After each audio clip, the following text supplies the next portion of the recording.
skeleton key about my own recovery journey that was very happy and successful. You might not know this, in my recovery journey, becoming my own expert is the key component. This journey inside of your own system, analytically and scientifically, is what will bring you healing, because each one of us is an individual and we need our individual therapy, and only us in the end of the day can decide what is best for us.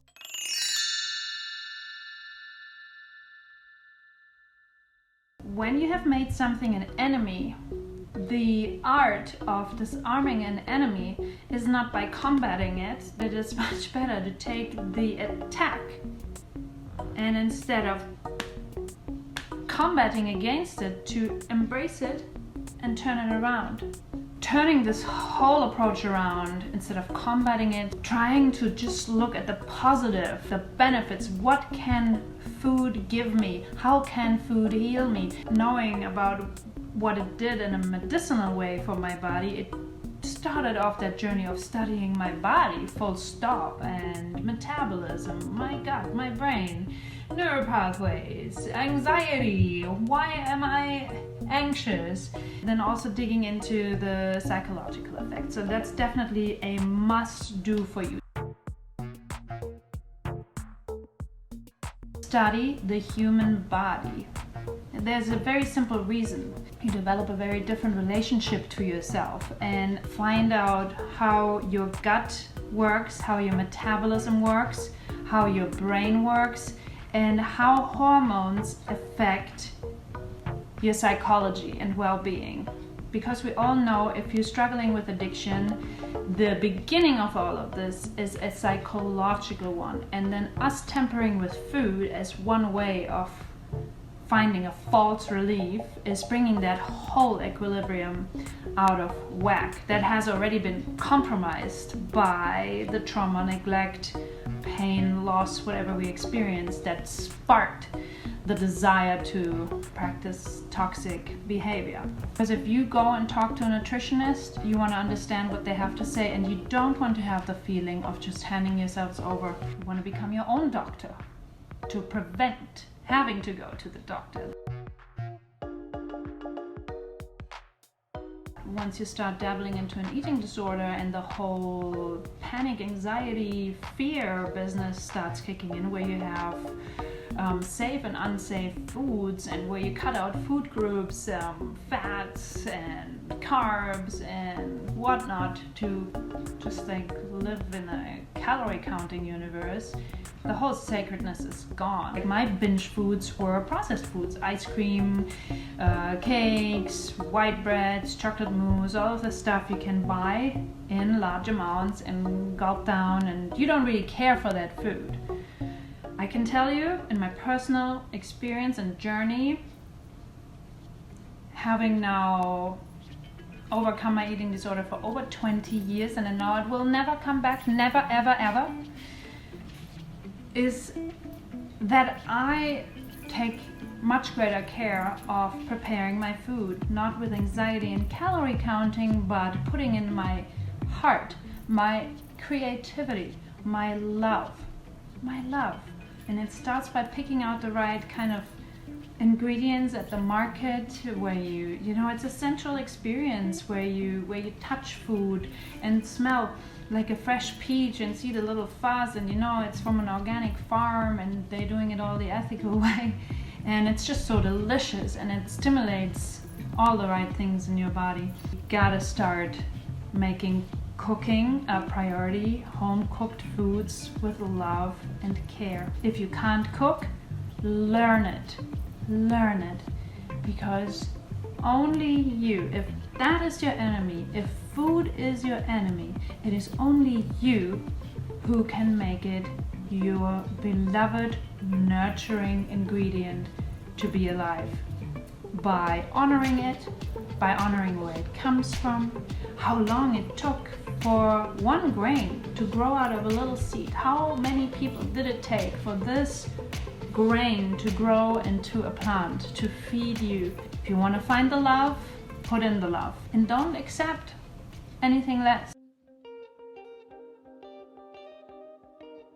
if you can, just buy the best whole ingredients from all food groups and start becoming creative and make this your priority. There's a lot to not love about food if you are a conscious, caring, empathetic person, and I believe you might be because you're an addict and you're struggling, you're like taking things to heart, too much so. Even if you're not aware of it, if you eat dirty food, that means full of pesticides, full of chemicals, it will mess with this body chemistry, and yours as an addict is already all over the show. So the more wholesome and ethical you can get your diet, the better. Now here's a big warning sign. There's an eating disorder where people are extremely anxious and can only eat organic, unprocessed food, and it is the other obsession. That's not what we want. If it doesn't feel like making friends and love, it's not. It is a different version of your eating disorder if it becomes a new obsession, and then you don't eat if it's not available. Because you do want to go to birthday parties where you can have a piece of cake and you don't worry how many pesticides or stabilizers or whatever is in there. And you also do want to go out to a restaurant, you do want to be invited somewhere for dinner. What's more important, being a part, you know, of a celebration, or giving your anxiety over food a priority? I personally make sure my food is organic, and I'm also a vegetarian because inside it hurts me to eat animals. I never was into this as a little kid. There was this flavor to it.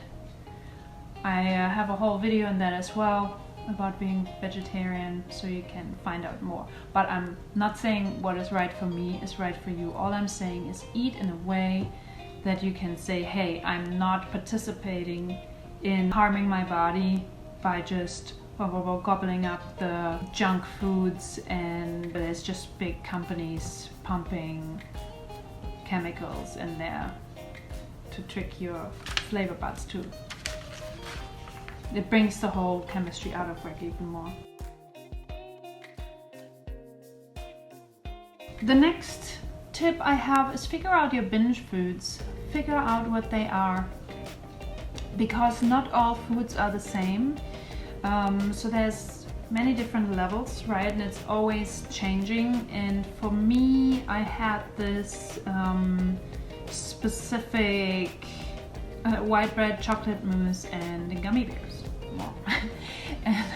and cookies, certain kind of cookies. And in the very, very end stages of my recovery, when I was like, and now it's time to tackle those, I was like, why is it those candidates that I'm craving? And I found answers. I actually found answers.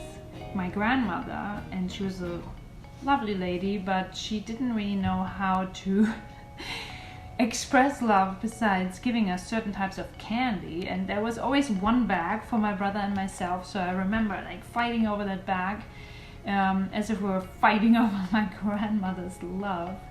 And with the chocolate mousse it was the same. It was always my mom would buy it every now and then, and when it was in the house I would eat, and then I was like, yay, we have it, and then I would want to eat it again, and it was like completely rated. My brother had eaten the whole thing.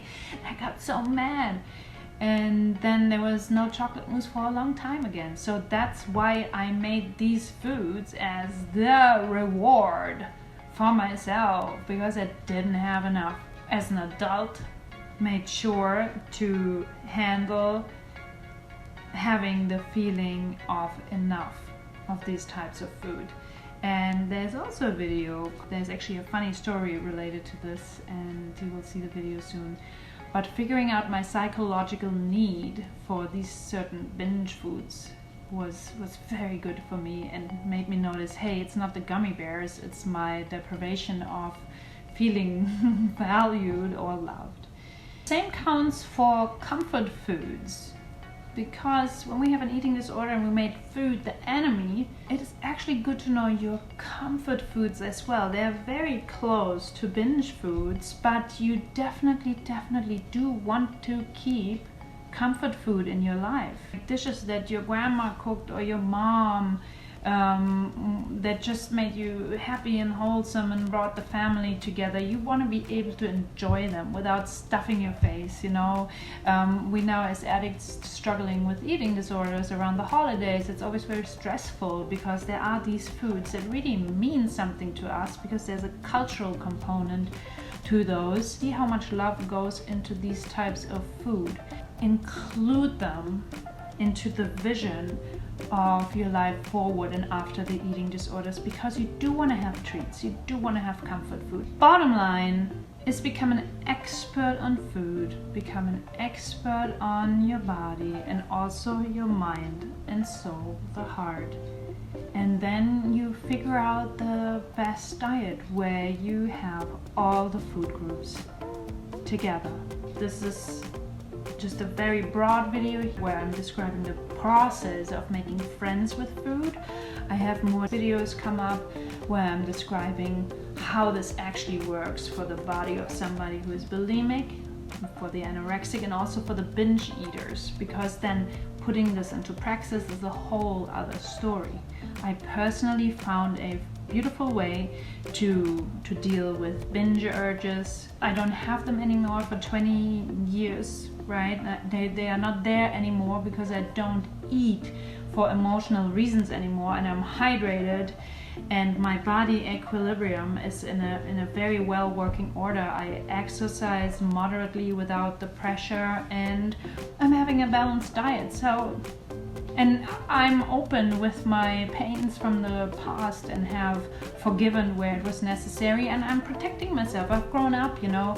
I'm not putting myself in dangers of getting hurt because I have become my own best friend instead of my own worst enemy and worst judge. So I know how to help myself now when something's threatened me, so I don't need food anymore ever again to comfort me. I have much better things like meditation or a walk, or just, you know, being creative, making films, talking to friends, and you can do that too. I believe in you. I hope these tips are helpful for you. I hope you get better every day, and I love you and I believe in you. Follow your bliss.